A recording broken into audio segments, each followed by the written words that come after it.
Dito tayo guys sa may tabi ng dagat. Nandito ako sa may ibabaw ng puno ng kahoy. Ayan. Para kasing puno dito guys sa may ano.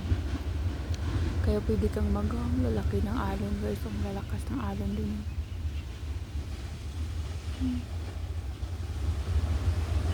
Ayan. Taas ng alon.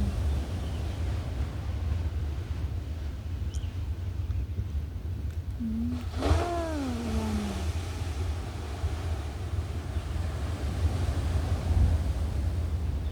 Lakas niya.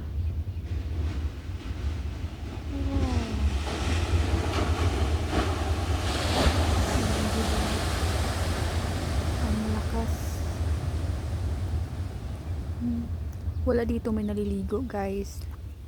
Ayan, mga nagpipiknik-piknik lang.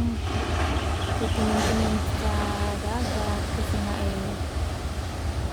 napakadelikadong maliguan kasi nga unang-una mayroon daw ditong pating kaya shark. Kaya hanggang nood-nood lang tayo. Ang laki ng alon. Diba? Siguro ang dami nitong isda. Alam nyo kasi dito guys, mga tao dito ay hindi mahilig siguro. Wala may namimingwit o may nangingisda.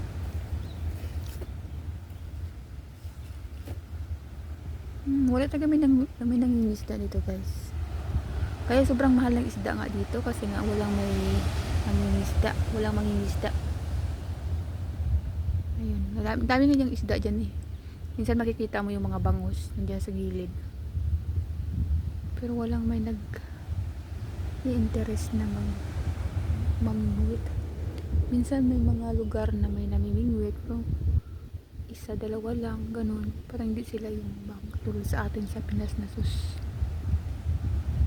Lahat na lang. Diba? Dito wala.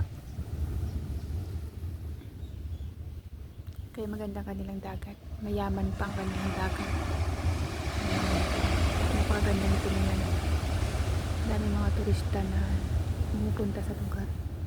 Dito sa bansang to kasi nga magandang kanilang mga dagat sa kaya mga lugar nila. Maganda ng hampas ng alon. Nakakabingay sa tenga, parang masarap pakinggan.